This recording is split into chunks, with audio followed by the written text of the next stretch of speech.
El Señor esté con ustedes. Proclamación del Santo Evangelio según San Lucas.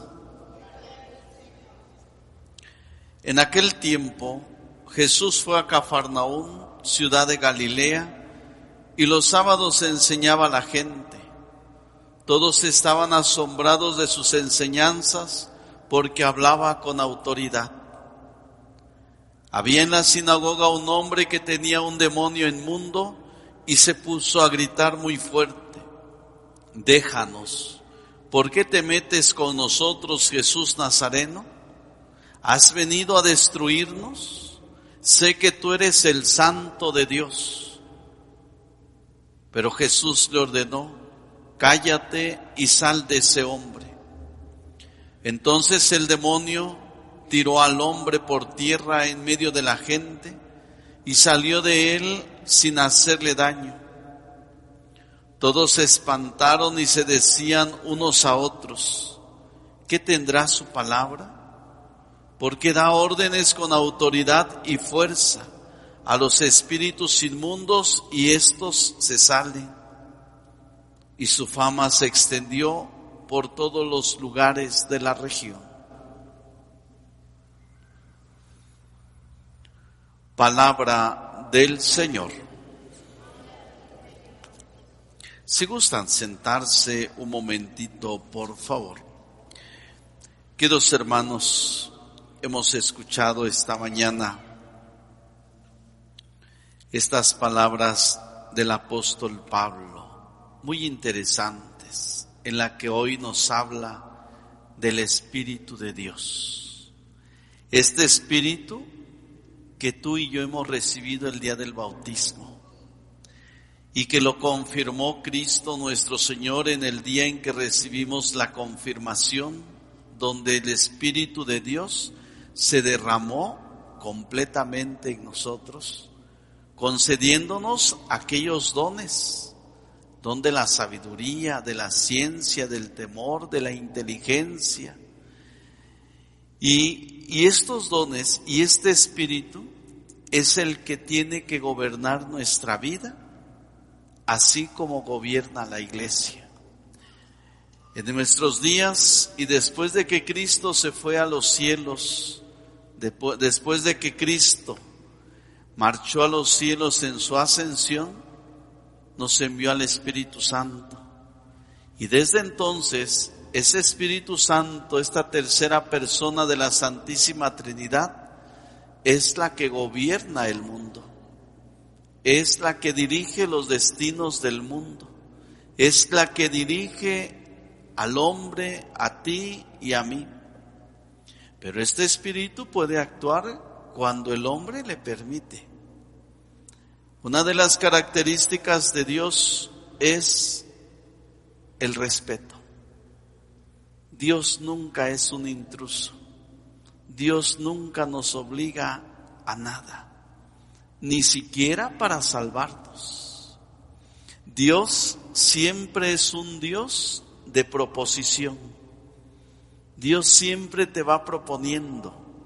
Dios siempre te va indicando por dónde puedes ir. Pero si tú y yo o el hombre decide no ir por ese camino, Dios no nos puede obligar. Dios no nos puede presionar. Dios no nos puede forzar a hacer algo que el hombre no quiere. Porque desde que Dios le concedió al hombre este don hermoso de la libertad, Dios no puede obligarlo. Por eso hemos escuchado también que en esta carta del apóstol Pablo a los Corintios, esa libertad para poder elegir el bien y el mal. Martín Lutero, el padre del protestantismo, cuando ya estaba lejos de la salvación, porque lo sabía perfectamente, por ser un hombre tan inteligente, y sabía perfectamente que su distanciamiento, su alejamiento de la iglesia y su separación más bien le iba a traer la condenación. En una de las historias que cuenta Martín Lutero de su vida decía que contemplando el cielo estrellado y decía, lástima de este cielo tan hermoso que ya no es para mí. Y decía que Martín Lutero, uno de los pecados de Dios es haberle dado al hombre la libertad, porque si Dios no me hubiera dado la libertad, yo no me separaría de la iglesia. Y es que es verdad, queridos hermanos, la libertad que Dios nos ha concedido cuando el hombre no la sabe usar, el hombre la confunde con el libertinaje. Y decimos, yo soy libre. Y es verdad, y Dios no te puede presionar. Por eso el libro del Eclesiástico decía, delante de ti he puesto agua y fuego. Y tú eres libre de elegir lo que tú quieras.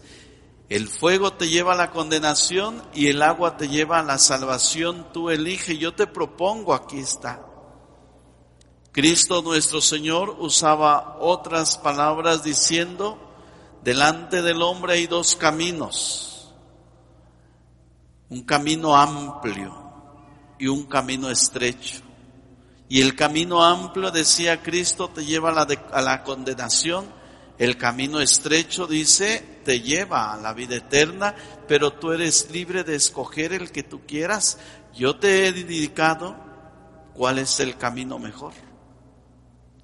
Pues queridos hermanos, hoy le pidamos al Señor que nos conceda en primer lugar la gracia de saber usar nuestra libertad, de saberle preguntar al Señor, Señor, ¿por este camino podré ir?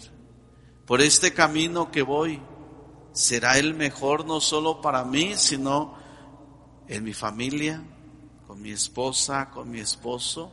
¿Será el camino más ideal para alcanzar la vida eterna? La segunda idea, queridos hermanos, es a propósito del Evangelio que acabamos de escuchar, en la que Cristo hoy está en Cafarnaúm y está haciendo curaciones, está aliviando la enfermedad. Pero resulta que uno de los enfermos estaba endemoniado y mientras Cristo está curando, este demonio no deja de gritar y le dice, déjanos, ¿por qué te metes con nosotros, Jesús Nazareno? ¿Has venido a destruirnos? Sé que tú eres el Santo de Dios. Y lo interrumpía continuamente ese endemoniado. Yo creo que Jesús ya se había cansado y le dice, cállate, sal de ese hombre. ¿Por qué, queridos hermanos? Miren cómo el mal y cómo el demonio es tan escandaloso. Y escandaloso para atemorizar a los demás. El mal lo vemos en la inseguridad, tanta delincuencia, tantas muertes injustas, etcétera, y nos escandaliza, pero nos espanta y nos arrincona y no podemos decir nada. En cambio, el bien muchas veces es tan silencioso y así Cristo nos ha enseñado a hacer el bien de una manera silenciosa, no de una manera escandalosa, no a gritos, no de una manera forzada, sino de una manera calmada, discreta y libre. Y yo creo que eso es lo que tenemos que aprender esta mañana de el venir a la Eucaristía, el venir a aprender cómo tenemos que hacer el bien, como Cristo nos ha enseñado, de una manera silenciosa, de una manera libre y de una manera convencida. Pues que la Virgen María nos ayude. Nos ponemos de pie.